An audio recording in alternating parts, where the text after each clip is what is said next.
Hello दोस्तों, I welcome you all to Rahul Sharma education. दोस्तों, आज हम सिक्स्थ क्लास के एनसीईआरटी की हिस्ट्री के तीसरे चैप्टर को कवर करने वाले हैं। दोस्तों, जो मेरे चैनल पे नए हैं, मैं उनको बता दूं कि इस सिक्स्थ क्लास की एनसीईआरटी की हिस्ट्री की बुक के साथ मैंने हिस्ट्री की पूरी एक एनसीईआरटी की सीरीज शुरू की है। इसमें मैं सिक्स क्लास से लेकर 12 तक की जितनी भी एनसीईआरटी की बुक्स हैं, उनको मैं चैप्टर वाइज कवर करने का प्रयास करूंगा और आप सब इस सीरीज का पूरा पूरा फायदा उठा सकते हैं। आप इस सीरीज को एक्सेस करने के लिए मेरे यूट्यूब चैनल पे विजिट कर सकते हैं, जहाँ पे आपको प्लेलिस्ट बना हुआ मिल जाएगा। तो इससे पहले कि मैं आज के चैप्टर के मेन कंटेंट पे आऊँ, मैं आप सबको याद दिला देता हूँ कि अगर आपने अभी तक मेरे चैनल को सब्सक्राइब नहीं किया है, तो प्लीज़ मेरे चैनल को सब्सक्राइब करें। अगर इस वीडियो को देखने के बाद ये आपको पसंद आए, तो इसको एक लाइक ज़रूर करें। और अगर कोई सवाल मैं आपसे वीडियो के दौरान पूछूँ, तो आप उसका आंसर कमेंट सेक्शन में ज़रूर दें। इससे मुझे बहुत ज़्यादा प्रोत्साहन मिलेगा। तो बहुत ज़्यादा वक्त ज़ाया ना करते हुए चलिए दोस्तों, हम सीधा आज के चैप्टर पे आते हैं। दोस्तों, इस चैप्टर में हम भारतीय सभ्यता के प्रारंभ के बारे में बात करने वाले हैं। ये हमारे एनसीईआरटी की हिस्ट्री की जो बुक है, उसका लास्ट चैप्टर है। ठीक है, तो आप इस बात को ध्यान में रखेंगे कि इस चैप्टर में हम भारतीय सभ्यता के प्रारंभ में हम सारी चीज़ों को देखेंगे।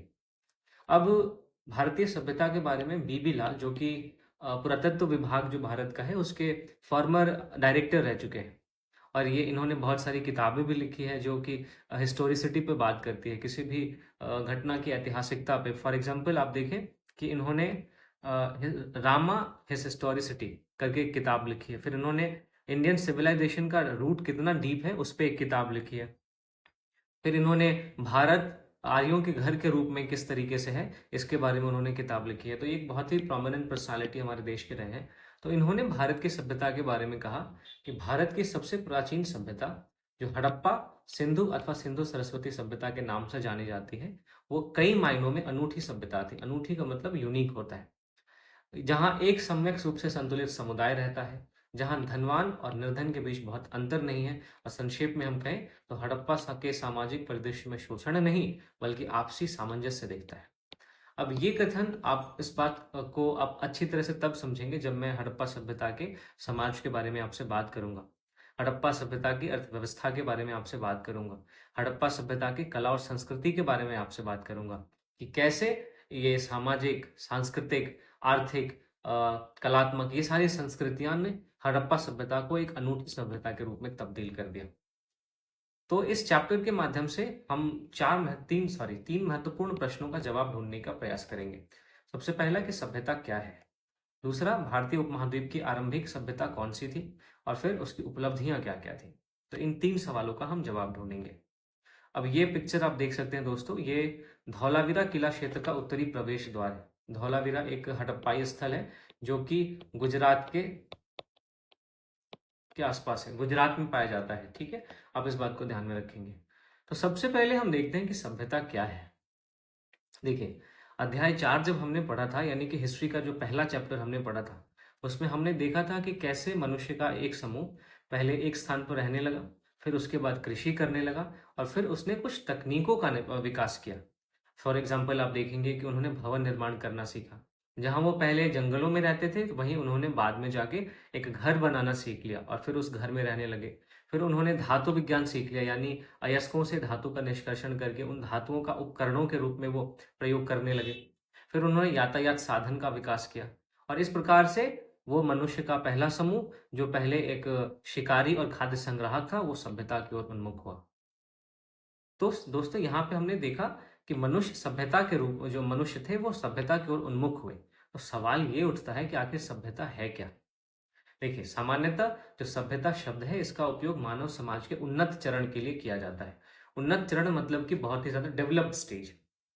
और अगर इसको और स्पष्ट करें हम, तो हम देखेंगे यहाँ पे कि एक सभ्यता होने के लिए कौन कौन सी विशेषताएं होनी चाहिए। तो यहाँ पे इन्हीं कुछ विशेषताओं की चर्चा है। फॉर एग्जाम्पल, पहला है शासन और प्रशासन का कोई रूप होना चाहिए किसी भी समाज में, तभी उस समाज में सभ्यता कहा जाएगा, उस समाज को सभ्य सभ्य समाज कहा जाएगा और वहां सभ्यता का प्रवास माना जाएगा। तो देखिए, शासन और प्रशासन का कोई रूप होना क्यों जरूरी है। देखिए दोस्तों, जब भी कोई समाज विकास के पथ पे आगे बढ़ता है, तो उस समाज में जटिलता आती जाती है। और फिर उस समाज में जिस गति से जटिलता आती है, उसी गति से उसके कार्यकलाप भी बढ़ते हैं। तो इन्हीं इन्हीं जटिल समाज में कार्यकलापों के प्रबंधन हेतु एक शासन और प्रशासन का कोई रूप अगर नहीं होगा तो वहां पे समाज में जो है वो समरसता नहीं रह पाएगी, समाज का जो प्रशासन है वो ढंग से नहीं चल पाएगा। ठीक है, फिर दूसरा सभ्यता का जो विशेषता होनी चाहिए वो है नगरीकरण, यानी नगर योजना, नगरों का विकास और फिर नगरों का प्रबंधन। इसमें से अब हम मेनली देखेंगे जल प्रबंधन और जल निकास व्यवस्था। तो हम इन सारे पॉइंट्स के कॉन्टेक्स्ट में हम देखेंगे कि क्या हड़प्पा सभ्यता कही जा सकती थी या नहीं कही जा सकती थी। फिर देखते हैं सभ्यता में विभिन्न प्रकार के शिल्पों की चर्चा होती है, शिल्पों की उपस्थिति होती है। फॉर एग्जाम्पल कच्चे माल का प्रबंधन, अब देखेंगे पत्थर और धातु का प्रबंधन किया जाता है। फिर तैयार माल, इनका उत्पादन, तो आभूषण और उपकरण बनाए जाते हैं। सभ्यता की एक और विशेषता है व्यापार। दोस्तों व्यापार जो है वो सभी प्रकार की वस्तुओं के आदान प्रदान के लिए आंतरिक भी हो सकता है और बाहरी भी व्यापार भी हो सकता है। फिर सभ्यता में लेखन का कोई ना कोई रूप जरूर रहता है। अब इसका रीजन ये है कि अभिलेखों को रखने और संवाद बनाने के लिए लेखन का किसी रूप का होना बहुत जरूरी होता है। फिर हम देखते हैं कि सभ्यता में जीवन और विश्व के बारे में कुछ ना कुछ अपने सांस्कृतिक विचार होते हैं। उदाहरण के लिए आप देखेंगे कला, स्थापत्य, साहित्य, श्रुति परंपराओं और सामाजिक रीति रिवाजों के माध्यम से जीवन और विश्व की अभिव्यक्ति की जाती है। और फिर कृषि उत्पादकता भी सभ्यता की एक विशेषता है, क्योंकि जो गांव ही नहीं बल्कि नगरों को भी भोजन उपलब्ध करा सके वो कृषि उत्पादकता है। यानी कृषि उत्पादकता के कारण ही जो गांव के अधिशेष अनाज होते हैं वो नगरों तक पहुंच पाते हैं और फिर इससे नगरीकरण बना रह पाता है। तो जब हम अभी हड़प्पा के बारे में पढ़ेंगे तो हड़प्पा के पतन के बारे में भी पढ़ेंगे और हम देखेंगे कि किस तरीके से जलवायु परिवर्तन के कारण कृषि उत्पादकता में कमी आती है, फलस्वरूप नगरों में अनाज की उपलब्धता में कमी होती है और लोग नगरों को खाली करके फिर अपने किसी गांव में चले जाते हैं, क्योंकि गांव में आसानी से और सहजता से जीवन बिताया जा सकता है कमी के बावजूद। तो ये आप ध्यान में रखेंगे। तो ये हमने दोस्तों कुछ विशेषताओं के बारे में देखा जो कि एक सभ्यता में होती है। अब दोस्तों आगे बढ़ते हैं। आज विश्व के अधिकांश समाज में हमने ऊपर जितनी विशेषताओं को देखा है उनको आसानी से देखा जा सकता है और जिस तरीके से हमने सभ्यता को परिभाषित किया है उस अर्थ में सभ्यता का आरंभ कब हुआ इसके बारे में अब हम जानेंगे। देखिए दोस्तों, विश्व भर में अलग अलग भाग में अलग अलग समय पे सभ्यताओं का आरंभ हुआ है। अब इसको एक टाइमलाइन, ये जो समय रेखा है इसके माध्यम से आप समझिए। मेसोपोटामिया में जो सभ्यता का आरंभ है वो 4000 ईसा पूर्व हुआ। मिस्र की सभ्यता 3000 ईसा पूर्व के आसपास शुरू हुई। फिर वहीं सिंधु सरस्वती सभ्यता या हड़प्पा सभ्यता या फिर घग्गर हाकरा सभ्यता, इन सभ्यताओं जो सॉरी ये जो सभ्यता है इसका जो इसकी शुरुआत जो है वो 2000 के आसपास हुई है। तो देख रहे हैं अलग अलग काल में अलग अलग जगहों पे सभ्यता का विकास हुआ है। फिर देखिए मेसोपोटामिया की बात जो कि वर्तमान इराक और सीरिया में है, तो इसकी बात करें तो वहां पे लगभग 6000 वर्ष पहले सभ्यता का आरंभ हुआ। ये 6000 वर्ष पहले हम वर्तमान के कॉन्टेक्स्ट में बात कर रहे हैं, क्योंकि वर्तमान में लगभग 2000 हम 25 में हैं, है ना। तो आज से 2000 और लगभग 4000, तो जब इन दोनों को ऐड करते हैं तो टोटल 6000 हो जाता है। तो 6000 वर्ष पहले मेसोपोटामिया में सभ्यता का आरंभ होता है। फिर कुछ शताब्दियों के बाद मिस्र की सभ्यता का आरंभ होता है। फिर अब देखिए इन दोनों सभ्यताओं के बारे में हम आगे की कक्षाओं में बहुत डिटेल में पढ़ेंगे, ठीक है। फिर सही अर्थों में उन प्राचीन सभ्यताओं के बहुत बड़े योगदान और प्रगति के कारण ही मानवता आज वर्तमान स्थिति में पहुंच सकी है। कहने का मतलब यह है कि जो सामाजिक विशेषताएं मेसोपोटामिया के समाज में हमें देखने को मिलती है, जो विशेषताएं हमें मिस्र के समाज में देखने को मिलती है, जो विशेषताएं हमें सिंधु सरस्वती सभ्यता या हड़प्पा सभ्यता के समाज में देखने को मिलती है, आज उन विशेषताओं का कोई ना कोई स्वरूप हमारे वर्तमान समाज में भी है। तो अगर इन सभ्यताओं के योगदान की बात करें तो इनका बहुत महत्वपूर्ण योगदान है और इन सभ्यताओं ने प्रगति की है, इसी कारण मानवता आज वर्तमान स्थिति में पहुंच चुकी है। तो ये चीजें मैं उम्मीद करता हूं आपको समझ में आई होंगी। अब हम देखेंगे कि भारतीय उपमहाद्वीप और उसके पश्चिमी क्षेत्र में जहां से हमारी कहानी आरंभ होती है, यानी अब हम सिंधु सरस्वती सभ्यता के बारे में बात करने वाले हैं। तो अब देखिए गांव से नगर, यहाँ देखते हैं क्या है। देखिए दोस्तों, पंजाब जो कि आज वर्तमान में भारत और पाकिस्तान दोनों में विभाजित हो चुका है, सिंध जो कि अब पाकिस्तान में है। तो पंजाब और सिंध के विशाल मैदानों को सिंधु नदी और उसकी सहायक नदियां सिंचित करती है। अब ये वाला एरिया आप देख सकते हैं, ठीक है। फिर सिंधु नदी ने इन मैदानों को उपजाऊ बनाया है और कृषि के अनुकूल बनाया है। दोस्तों कोई भी नदी जब बहती है तो इसके आसपास के जो एरियाज होते हैं यहाँ पे ये एरिया उपजाऊ होते हैं, ये क्षेत्र बहुत उपजाऊ हो जाते हैं क्योंकि नदियाँ अक्सर इन क्षेत्रों में जलोढ़ का निक्षेप करती है। तो ये जलोढ़ जो होते हैं ये बहुत ज़्यादा उपजाऊ होते हैं, इस कारण से नदियों के आसपास का जो इलाका होता है वो भी कृषि योग्य बन जाता है, कृषि की दृष्टि से बहुत उपजाऊ होता है। तो सिंधु नदी के आसपास के एरियाज भी उपजाऊ और कृषि के अनुकूल बने। फिर इन मैदानों की पूर्व दिशा में कुछ सहस्त्राब्दियों पहले एक अन्य नदी सरस्वती हिमालय की तलहटी से हरियाणा, पंजाब, राजस्थान और गुजरात के कुछ क्षेत्रों से होकर प्रवाहित होती थी। देखिए दोस्तों, वर्तमान में सरस्वती नदी विलुप्त हो चुकी है और इसका एक बदला सा जो रूप है वो हम घग्घर या घाघरा नदी के रूप में देख सकते हैं। तो यहाँ पे उसी सरस्वती नदी की चर्चा है। फिर 3500 ईसा पूर्व से इस पूरे क्षेत्र में गांव जो है वो नगरों में परिवर्तित हो गए और लगभग 2600 ईसा पूर्व में बढ़ते व्यापार और अन्य विनिमयों के कारण जो नगर है वो महानगरों में परिवर्तित हो गए। ठीक है, तो गांव से नगर कैसे बने? पहले जो गांव है उनमें उपजाऊ सॉरी तो गांव में जो है उपजाऊ भूमि के कारण अनाज का उत्पादन बढ़ता है। अनाज के उत्पादन के बाद अनाज अधिशेष बढ़ता है। फिर अनाज अधिशेष बढ़ने के कारण व्यापार बढ़ता है अनाज का, और फिर इस और भी बहुत सारी वस्तुओं का व्यापार बढ़ता है और इसके कारण जो नगर बनते हैं वो फिर आगे बढ़ के महानगरों में परिवर्तित हो जाते हैं। मैं उम्मीद करता हूँ आपको समझ में आया होगा ये। फिर अब इस सभ्यता को यानी सिंधु सरस्वती सभ्यता को पुरातत्ववेत्ताओं ने सिंधु सभ्यता, हड़प्पा सभ्यता अथवा सिंधु सरस्वती सभ्यता जैसे बहुत सारे नाम दिए। इन सभी नामों का हम इस चैप्टर में उपयोग किया गया है और इस सभ्यता के निवासियों को हड़प्पाई या हड़प्पावासी कहा जाता है। यह विश्व की सबसे पुरानी सभ्यताओं में से एक है, यह आप ध्यान में रखेंगे। अब इस विकास प्रक्रिया को भारत का पहला नगरीकरण भी कहा जाता है क्योंकि हड़प्पाई सभ्यता जो थी वो नगरीय चरण में थी। तो इसलिए इसे भारत का पहला नगरीकरण भी कहा जाता है। अब आप देखो, ध्यान में ये आपको ये रखना है कि वर्तमान में इस सभ्यता के निवासियों को हड़प्पाई या हड़प्पावासी इसलिए कहा जाता है क्योंकि आज से लगभग एक शताब्दी पहले जब 1920-21 में हड़प्पा ही वो स्थल था जहां इस सभ्यता से संबंधित पहला नगर की खोज की गई थी, पहले नगर को खोदा गया था, उत्खनित किया गया था। तो इसलिए सिंधु सभ्यता के निवासियों को हम हड़प्पाई या हड़प्पावासी कहते हैं। अब हम आगे बढ़ते हैं। ये आप मैप देख सकते हैं जहाँ पे सिंधु सरस्वती सभ्यता की कुछ प्रमुख बस्तियों के बारे में बताया गया है और फिर आप प्रमुख पर्वत श्रृंखलाओं को भी देख सकते हैं। इधर आप सुलेमान देख सकते हैं, इधर हिंदू कुश है, इधर हिमालय है।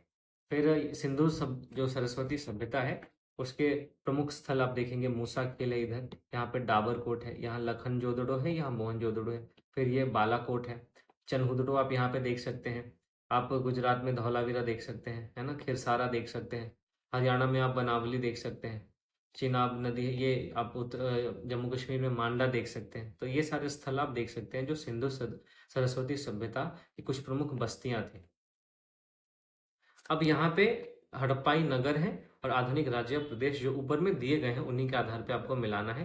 तो यहाँ पे मैंने आपके सामने इसको ऑलरेडी मिलाया हुआ है। आप देखेंगे कि हड़प्पा पंजाब में था, धौलावीरा गुजरात में था, कालीबंगा राजस्थान में था, मोहनजोदड़ो सिंध में था और राखीगढ़ी हरियाणा में। चलिए दोस्तों, यहाँ पे अब सरस्वती नदी के बारे में कुछ बातें कही गई है, हम उस पर एक नजर डालते हैं। तो सरस सिंधु और उसकी 5 सहायक नदियों को मानचित्र में दर्शाया गया है। मोहनजोदड़ो और हड़प्पा इन नदियों के किनारे विकसित हुए। सरस्वती नदी जिसको आज भारत में घग्गर कहते हैं और पाकिस्तान में इसको हाकरा कहते हैं, अतः इसे घग्गर हाकरा भी कहा जाता है, के नाम से जाना जाता है। इस घग्गर नदी के किनारे भी अनेक पुरास्थल मिले हैं और सरस्वती नदी जो एक समय पर बड़ी नदी हुआ करती थी वो आज एक मौसमी नदी बन चुकी है और मात्र वर्षा ऋतु के दौरान ही हमें बहती हुई दिखती है। अगर हम सरस्वती नदी के वर्णन की बात करें तो सबसे पहले इसका वर्णन ऋग्वेद में मिलता है जो कि भारत का सबसे प्राचीन ग्रंथ है। अब सरस्वती नदी के बारे में या फिर ऋग्वेद के बारे में हम आगे अध्याय 7 में पढ़ेंगे। तो ऋग्वेद में सरस्वती को दोस्तों एक देवी के रूप में तो पूजा ही गया है, साथ ही पर्वत से निकलकर समुद्र तक बहने वाली नदी इस रूप में भी पूजा गया है। और बाद के ग्रंथों में देखेंगे कि सरस्वती नदी के सूखने और अंततः लुप्त हो जाने का वर्णन मिलता है। तो ये हमने सरस्वती नदी के बारे में थोड़े से फैक्ट्स देखे। अब हम बात करते हैं नगर योजना के बारे में। दोस्तों हड़प्पा और मोहनजोदड़ो ये दोनों जो कि अभी पाकिस्तान में है, सिंधु सरस्वती सभ्यता के सबसे पहले 2 नगर हैं और इनकी खोज आज से लगभग एक शताब्दी पूर्व की गई थी। सिंधु नदी के मैदानों में बहुत सारे पुरास्थल मिले हैं और इसलिए इस सभ्यता को आरंभ में सिंधु घाटी की सभ्यता कहा जाए। अब मैं उम्मीद करता हूँ आपको ये कारण कि क्यों हड़प्पा सभ्यता को सिंधु घाटी की सभ्यता भी कहा जाता है, ये समझ में आया हो। फिर बाद में देखेंगे कि धौलावीरा जो कि गुजरात में है, राखी गढ़ी जो हरियाणा में है, गनवेरी वाला जो कि पाकिस्तान के चोलिस्तान में है, और भी बहुत सारे सैकड़ों छोटे-छोटे स्थल की खोज की गई, जो कि प्रमुख नगर थे। फिर इस प्रकार देखते हैं कि आज भी इस सभ्यता से संबंधित स्थलों की खोज जारी है और यह रोचक है कि सरस्वती नदी की बेसिन में न केवल 2 महानगर राखी गढ़ी और गनवेरी वाला आते हैं, बल्कि सरस्वती नदी की बेसिन में और भी कई छोटे-छोटे नगर आते हैं। और कुछ अन्य नगर भी आते हैं, इसलिए सरस्वती नदी के आसपास के क्षेत्रों में जो कि इस मैप पे आप देख सकते हैं, यहाँ पे आपको सघनता देखने को मिलती है। ये माफ कीजिएगा, यहाँ पे ये सघनता आपको देखने को मिलती है। यहाँ पे बहुत सारे स्थल मिले हैं। अब हम दोस्तों आगे बढ़ते हैं। नगर योजना के बारे में हम बात कर रहे थे। तो अधिकांश हड़प्पा सभ्यता के जो नगर हैं वो बहुत ही सुनियोजित योजना के तहत निर्मित किए गए हैं। अगर हम नगर योजना की बात करें तो सड़कें बहुत चौड़ी थी और ये चारों दिशाओं में जाती थी। अधिकांश नगर के चारों ओर किलेबंदी की गई थी और नगर के 2 विशिष्ट भाग मिलते हैं, यानी नगर को 2 विशिष्ट भागों में विभाजित किया गया था। एक को ऊपरी नगर कहते हैं, जहाँ पे जो अभिजात वर्ग यानी कि एलीट वर्ग के लोग रहते थे, जो ऊंचे स्तर के लोग होते हैं, जो ऊंचे वर्ग के लोग होते हैं, वो रहते थे। और दूसरा था निचला नगर, जहाँ पे साधारण लोग रहते थे। फिर कुछ बड़े भवनों का भी उपयोग सामूहिक उद्देश्यों के लिए किया जाता था। जैसे कि आप गोदाम देखेंगे, जहाँ पे बहुत सारी वस्तुओं को रखा जाता था। फिर सड़कों और गलियों में भी विभिन्न आकारों के निजी घर मिलते हैं। और सबसे रोचक बात यह है कि हड़प्पा सभ्यता में बड़े और छोटे घर के निर्माण की गुणवत्ता में एक समानता दिखती है। इसका मतलब यह है कि जो बड़े घर थे वो और जो छोटे घर थे वो दोनों को के निर्माण की जो सामग्री थी वो एक ही थी।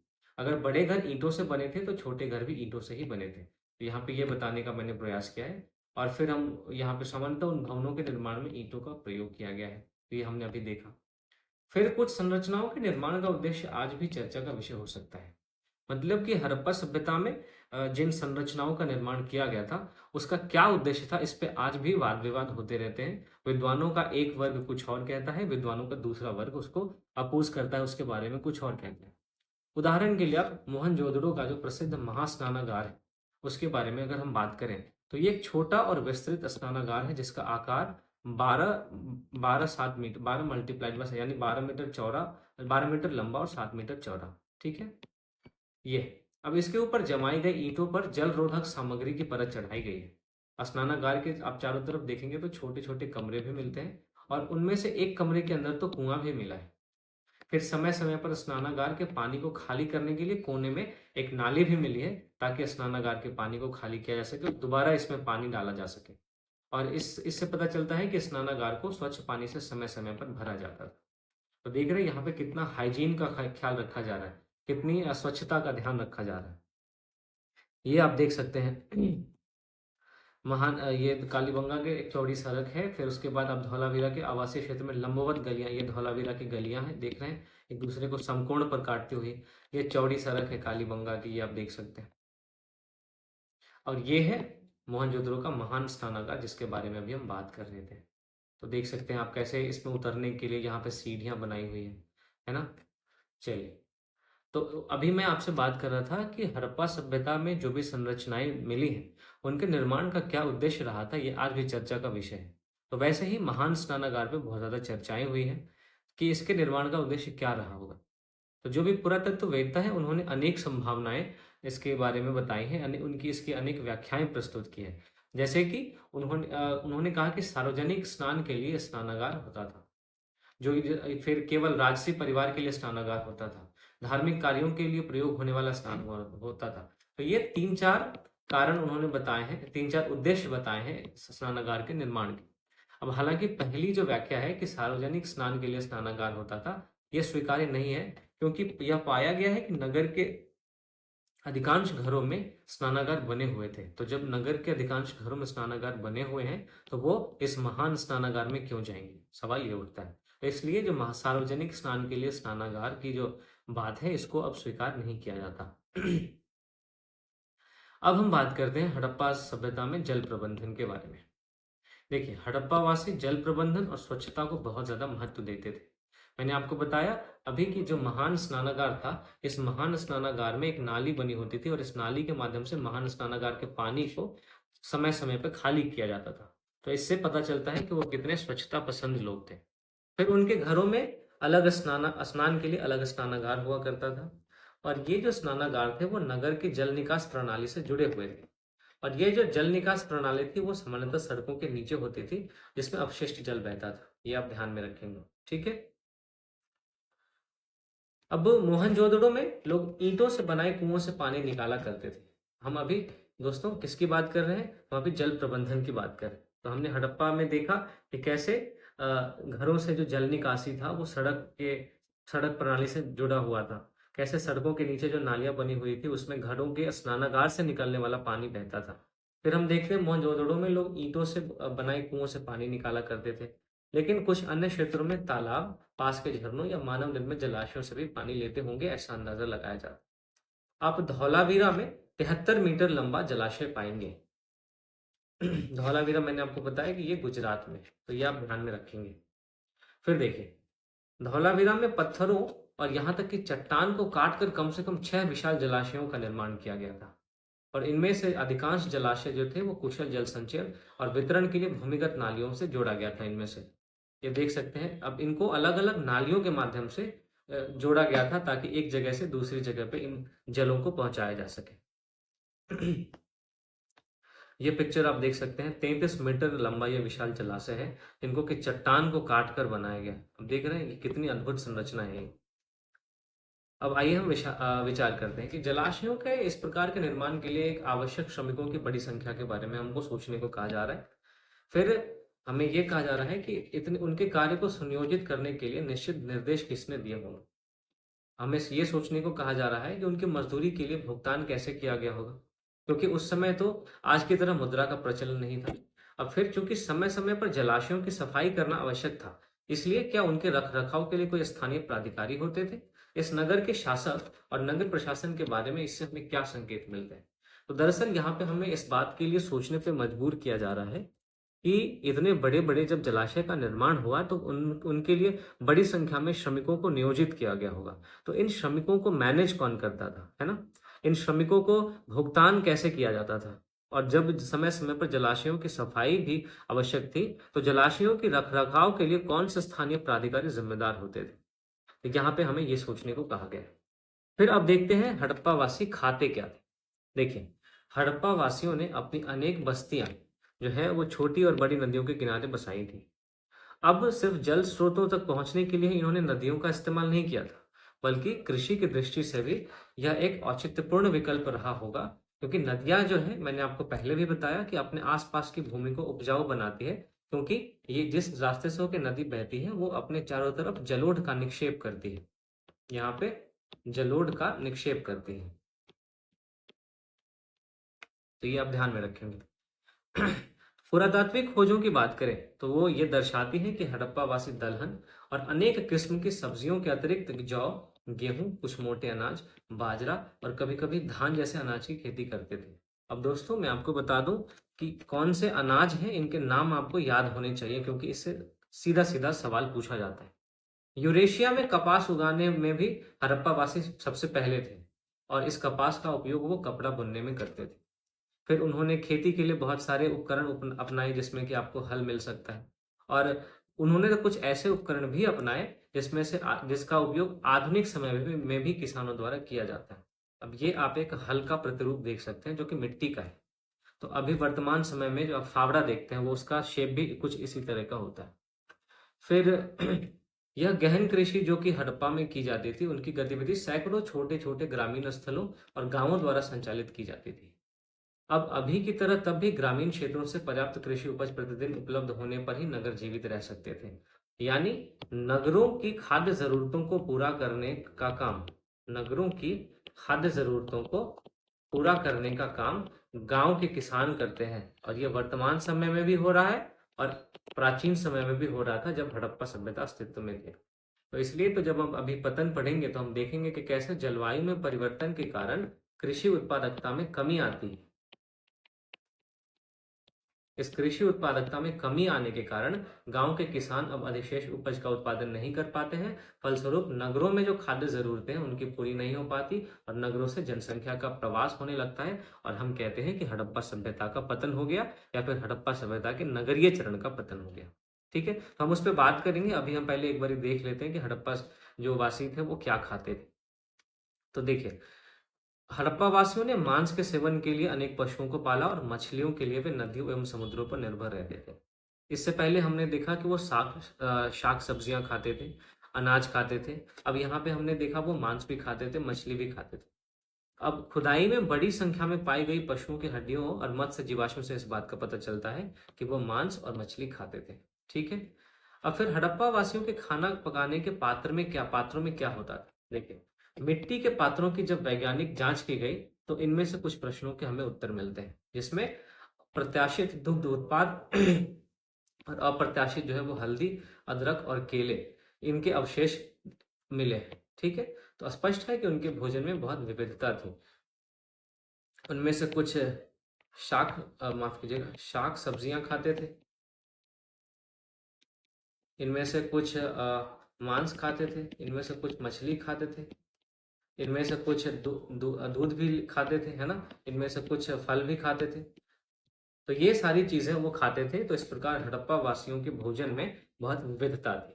अब आगे बढ़ते हैं, हम व्यापार के बारे में बात करते हैं। देखिए, हड़प्पा वासी न केवल अपनी सभ्यता में यानी कि हड़प्पा सभ्यता के अंतर्गत जितने भी स्थल मिले हैं उन स्थलों के बीच में तो व्यापार होता ही था, साथ ही साथ भारत के बाहर की अन्य सभ्यताओं और संस्कृतियों के साथ भी सक्रिय रूप से व्यापार होता था। अब व्यापार किन किन चीजों का होता था, तो व्यापार में आभूषण थे, लकड़ी था और दैनिक उपयोग की कुछ वस्तुएं थी। संभवतः सोने और कपास और कुछ खाद्य वस्तुओं का निर्यात भी किया गया। अब उनके जो सबसे सर्वाधिक प्रिय आभूषण थे वो कार्नेलियन के मोती थे, जो कि अधिकतर गुजरात में पाए जाने वाले लाल रंग के अल्प मूल्यवान पत्थर होते थे। ठीक है, जो कार्नेलियन मोती है वो गुजरात में पाया जाता है और ये लाल रंग के अल्प मूल्यवान पत्थर होते थे। फिर हड़प्पा के कारीगरों ने क्या किया, उस कार्नेलियन मोती में छेद करने की तकनीक विकसित की और फिर उसको धागे में डालकर अलग अलग तरीके से उनकी मालाएं तैयार की और एक आभूषण के रूप में उनको बदल दिया। फिर देखते हैं कि उन्होंने शंखों से बहुत सुंदर सुंदर चूड़ियां भी बनाई। अब चूंकि शंख का जो खोल होता है वो सख्त होता है, इसलिए उन चूड़ियों को बनाने के लिए एक परिष्कृत तकनीक की आवश्यकता भी होती होगी। हम ये देख सकते हैं कि हड़प्पा वासी जो थे उनमें तकनीकी विकास भी अब हो चुका था।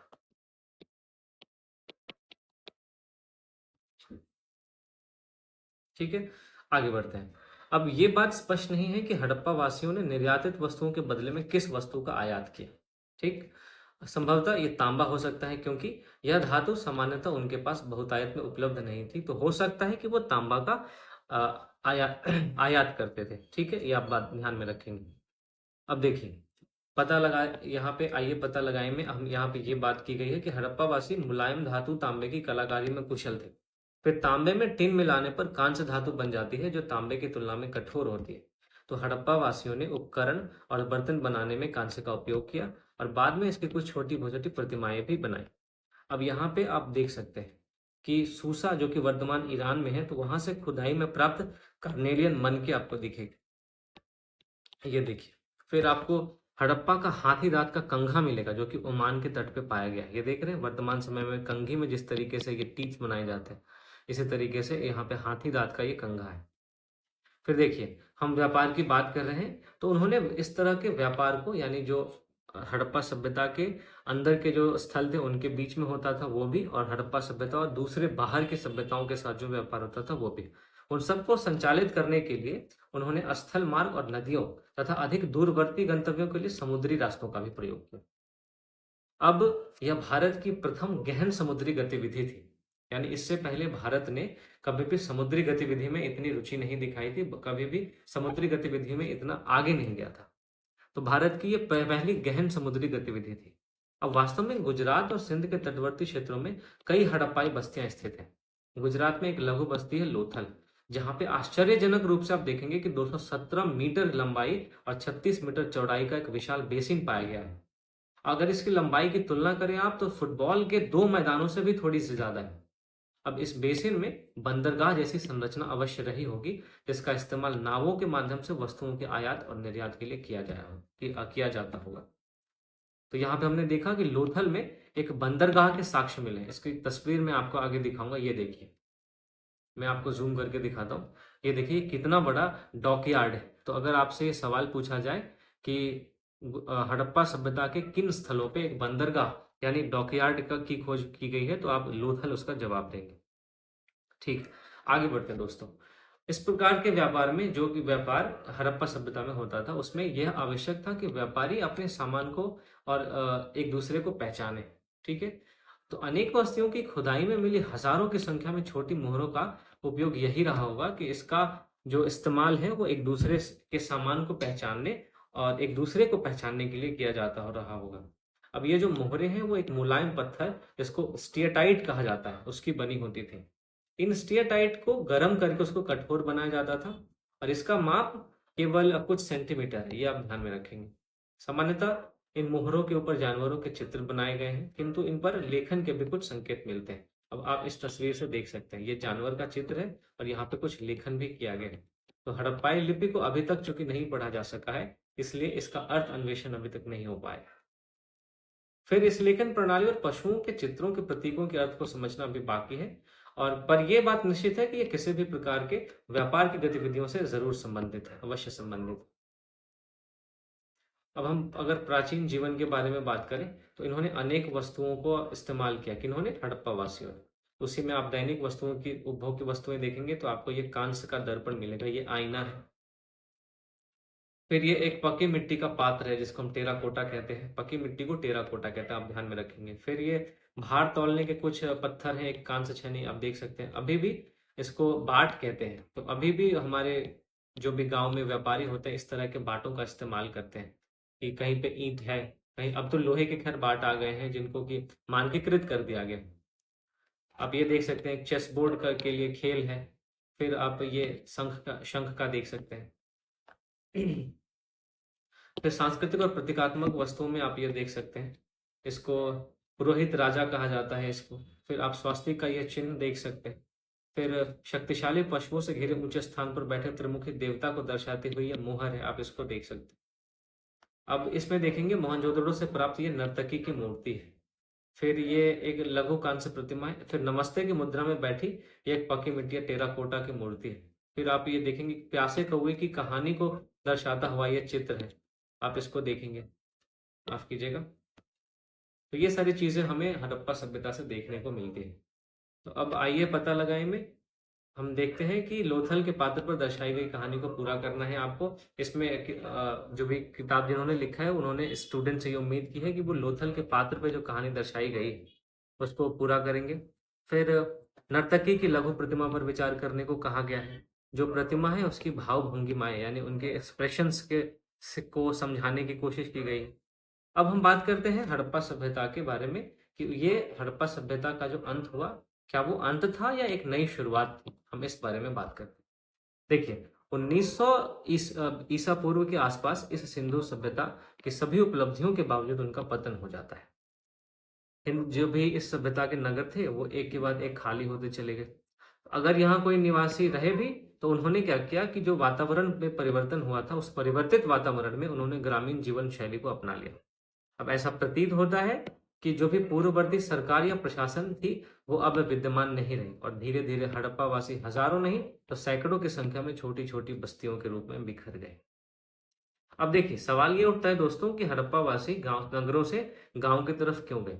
तो देखिए किसी भी नगरीय जीवन शैली की तुलना में जो ग्रामीण जीवन शैली होती है वो भोजन और जल तक सहज पहुंच प्रदान करती है। इसका कारण यह है कि गांव में जो लोगों के बीच का संबंध होता है,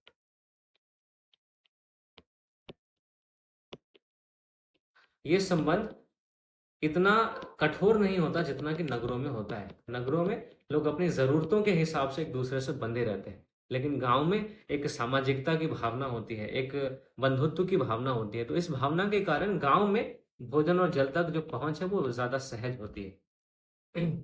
और तब से लेकर अब तक नगर और कभी कभी नगर जो है वो भोजन और कभी कभी जल आपूर्ति के लिए गांवों पर निर्भर है। अभी भी नगरों को हम देखते हैं कि खाद्य, उनकी जो खाद्य जरूरतें हैं उसकी पूर्ति गांव के किसानों द्वारा फसल उपजाकर की जाती है। तो ये हमने देखा कि 1900 ईसा पूर्व के आसपास सिंधु सरस्वती सभ्यता का पतन हो गया। तो सवाल ये उठता है, इस सभ्यता के पतन के कारण क्या क्या थे? अब पुरातत्ववेत्ताओं ने बहुत सारे कारण बताए हैं।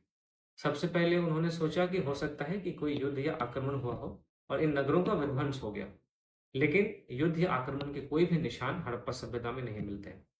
फिर जहां तक प्रमाणों की बात है, तो हड़प्पा वासियों ने वास्तव में कभी भी कोई सेना या फिर युद्ध के हथियार ही नहीं रखे। इससे यह पता चलता है कि जो हड़प्पा सभ्यता थी वो एक शांतिपूर्ण सभ्यता थी। अब वर्तमान में हड़प्पा सभ्यता के पतन के कारणों में दो कारणों पर सहमति है। पहला यह है कि 2200 ईसा पूर्व से विश्व को अत्यधिक प्रभावित करने वाले जलवायु संबंधी परिवर्तनों से गुजरना पड़ा। इसके कारण वर्षा में कमी हुई और शुष्कता की स्थिति उत्पन्न हुई। अब इस वर्षा में कमी और शुष्कता की स्थिति से कृषि कार्य को अधिक कठिन कृषि कार्य जो थे वो अधिक कठिन बन गए और फिर नगरों की ओर जो खाद्य आपूर्ति थी उसमें कमी आई होगी। तो इस कारण से इस सभ्यता का पतन हो गया। दूसरा जो कारण है जिस पर सहमति है विद्वानों के बीच में, वो ये कि सरस्वती नदी का मध्य बेसिन सूख गया। वहां कालीबंगा और बनावली जैसे नगर अचानक छोड़ दिए गए।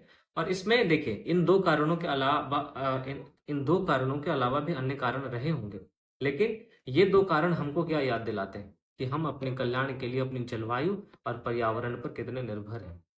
अब देखिए, इतिहास से हमने क्या सीखा। आज आप जिस UNCBD,